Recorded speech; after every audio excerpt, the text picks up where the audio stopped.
Welcome to the Authority File, the podcast that features conversations about the life cycle of scholarly communication. I'm Bill Mickey, your host and the editorial director at Choice, a publishing division of the Association of College and Research Libraries. We're taking a break from our usual format this month to turn our gaze in-house. Choice publishes a couple of blogs, which you can find on choice360.org, and one of those is Toward Inclusive Excellence, or TIE for short, and it explores issues of equity, diversity, inclusion, and accessibility as they affect the higher education community. The other, of course, is LibTech Insights, which examines practical applications and trends in library technology.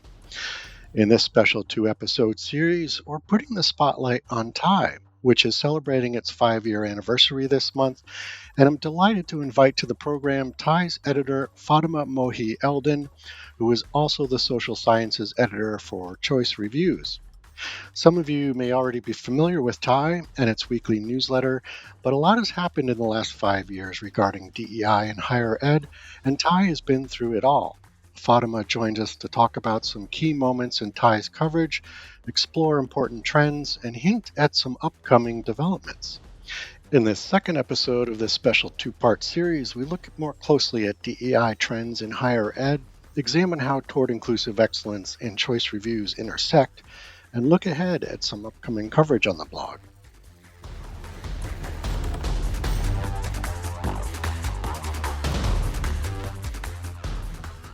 Okay, so we closed out the last episode with some conversation around important topics that you want to address in the near future. So I wanted to, and as sort of editorial coverage goes, it's largely dependent on trends in Mhm. the marketplace, and so I wanted to pick your brain a little bit on DEI trends that you're seeing in the academic community. Mhm. What have you observed in your position as the editor of TIE, and which have become more urgent? Yeah. Yeah, that's a great question. There's definitely, like, a handful that jump out immediately that have been pretty big, concerns and trends. To start, I would say that, there's a general anxiety over the future of DEI, and we saw in 2020 and 2021 when TIE launched that there was a lot of commitment from, higher education administrators saying, like, pledging their commitment to upholding DEI as a key pillar of their institutions. And in the last few years, we've seen a lot of backpedaling. I think even starting in 2023, we first at TIE were thinking of re-examining affirmative action in the wake of the Supreme Court decision and the Students for Fair Admissions versus Harvard and UNC case, which effectively struck down affirmative action policies. And we thought, let's wait a year and see how this is playing out, but it's definitely worth exploring.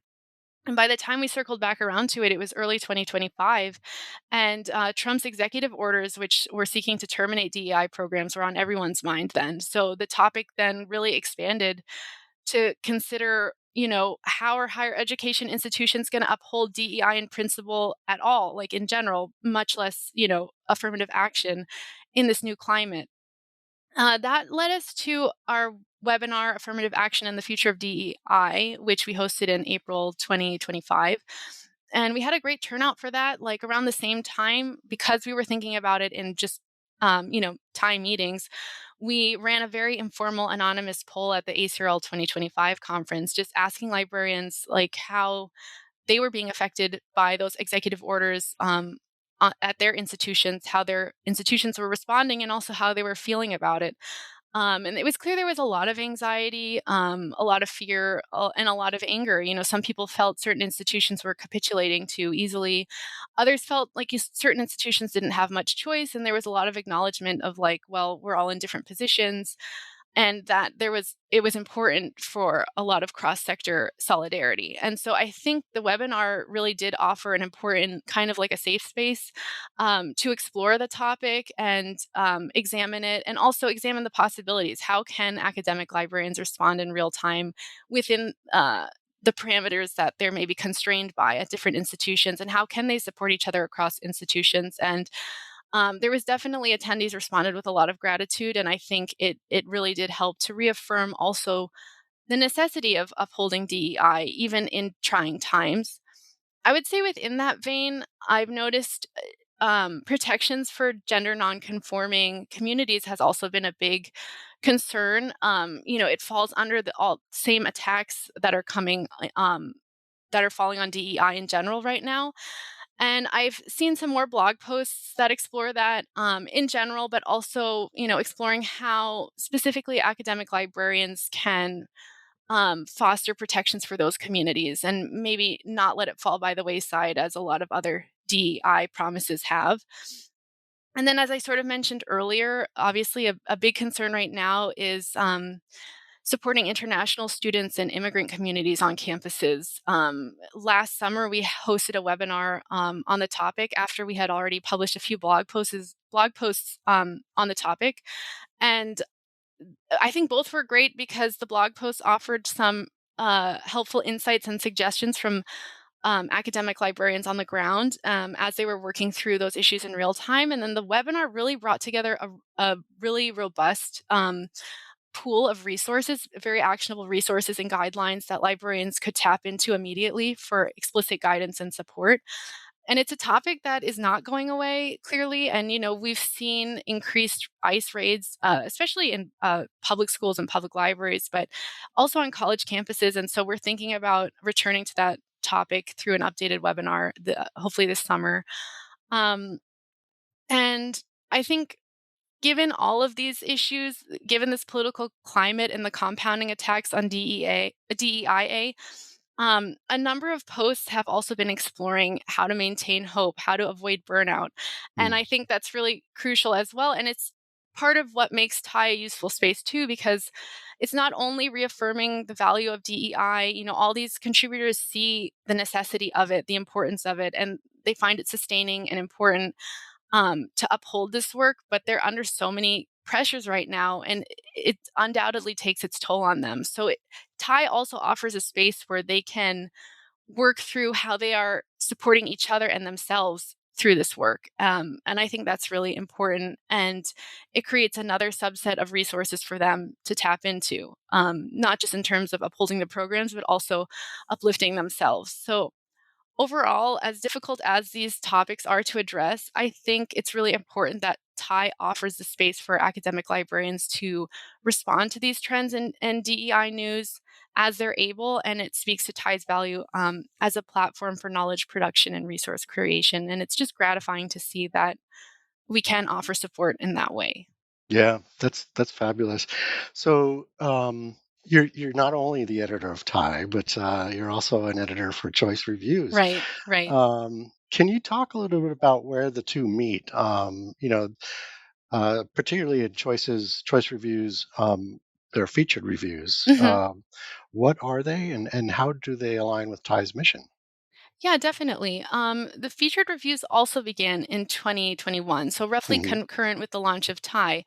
And so essentially, what we've endeavored to accomplish through these reviews is to pinpoint books that center racial justice in some way and allow reviewers to explore the nuances of these topics in greater detail through longer form reviews. So, as I'm sure your listeners know, and Choice subscribers certainly know, Choice reviews are typically pretty short. They're only about a paragraph, and they're short for a reason so that librarians can sort through like so many new titles at once and pick what they want to acquire. But given the weight of these topics and how important racial justice is to the higher education community and really American society at large, we wanted there to be more space for reviewers to dig into the nuances and intricacies of every argument. So this was part of the broader effort at Choice to tangibly showcase how DEI is a cornerstone of our work, which also included launching TIE, as well as the creation of the racial justice cross-disciplinary tag in Choice reviews, which some of our subscribers have probably noticed in the last 5 years.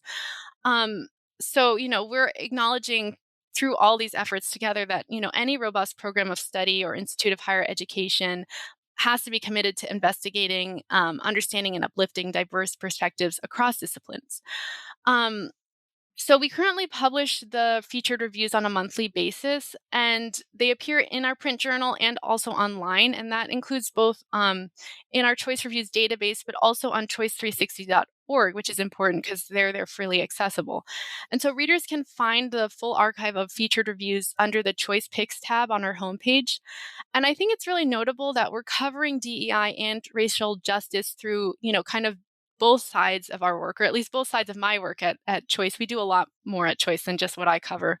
Um, but I think in that way, the two really do complement each other, and they also continually reinforce the importance of DEI to our work. So we're not just funneling anything DEI related into one, little pool and as a sort of a vanity project. I think it highlights the fact that it's informing everything that we do. And so, speaking from my experience personally as the editor for both Tie and Choice Reviews, I can affirm that, because of this, I'm always thinking through a DEI lens, and it informs every aspect of my work. So, whether I'm selecting books for review, it helps me hone in on what topics am I maybe missing out on.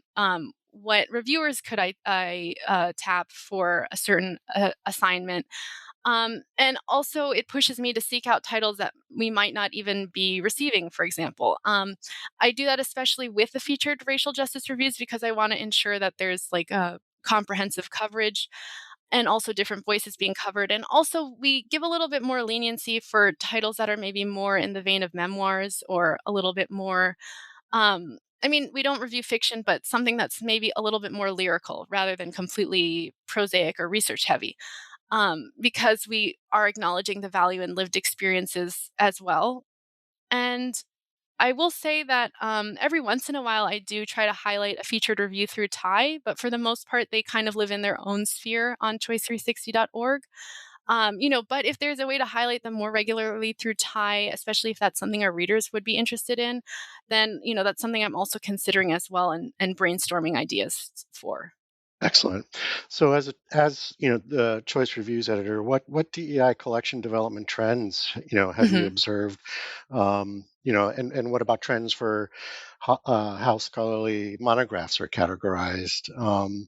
And then maybe explain a little how Choice Reviews Mhm. itself has evolved to meet those current trends.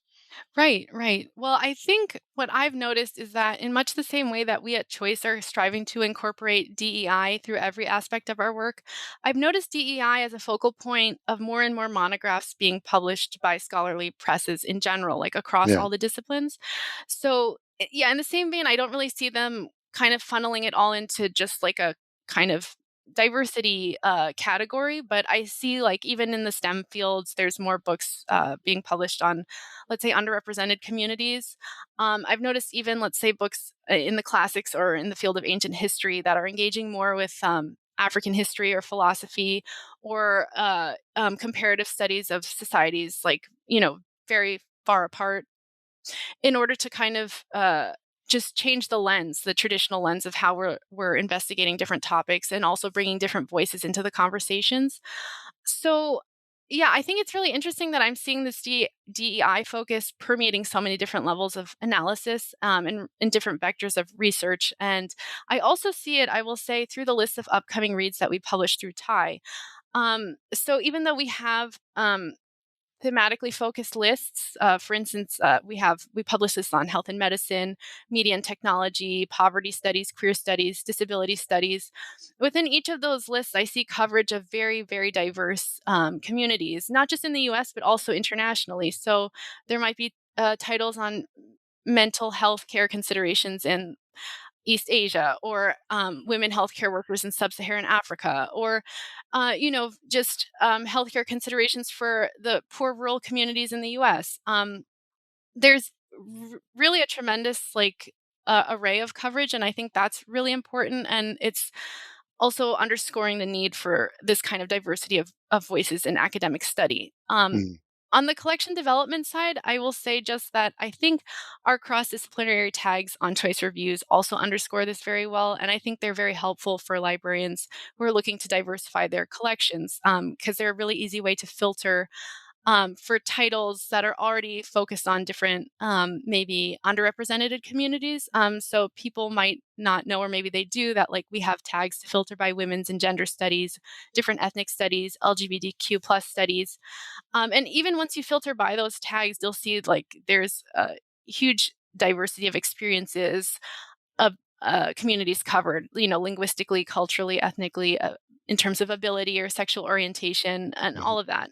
So, choice reviews is definitely an excellent tool for reinforcing, I think, diversifying collection development.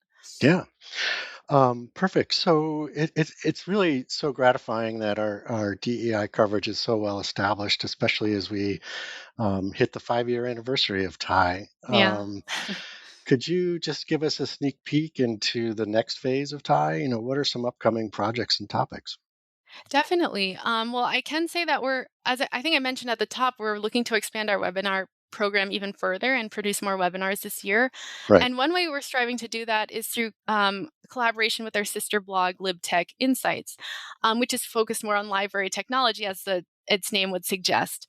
We were fortunate enough to host our first joint webinar in December, this past December, on data and Indigenous studies, which considered how academic librarians can balance practices of data collection and sharing with respect for Indigenous governance. And we had a great turnout, and we've also found that this kind of intersection of kind of ethics and technology is a great realm for us to meet and work together. So we're especially looking to maybe explore more topics in AI and ethics as we move forward.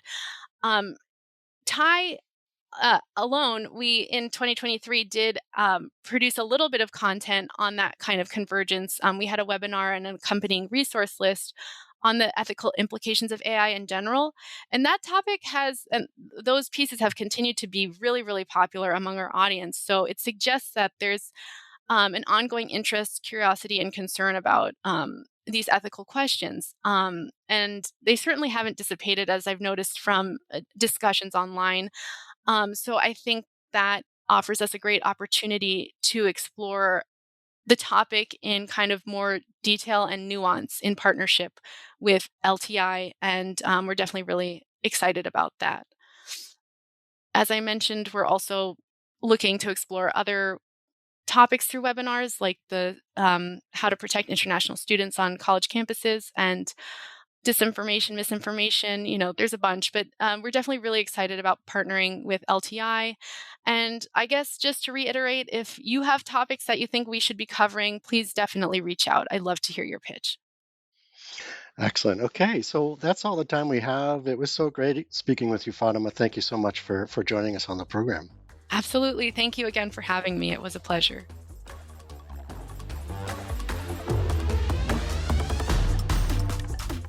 You just heard from Fatima Mohi Eldon, editor of the Choice blog Toward Inclusive Excellence and social sciences editor for Choice Reviews.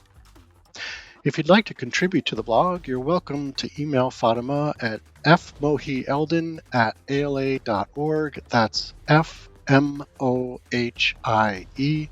ELDIN@ala.org. The Authority File podcast is brought to you every week by Choice and produced and edited by digital media producer Sabrina Kofer. Underwriting opportunities are directed by Melissa Carr and Ryan King. For more information about underwriting for the podcast, download the Choice Media Kit at choice360.org. That's all for this week. Thanks for joining us.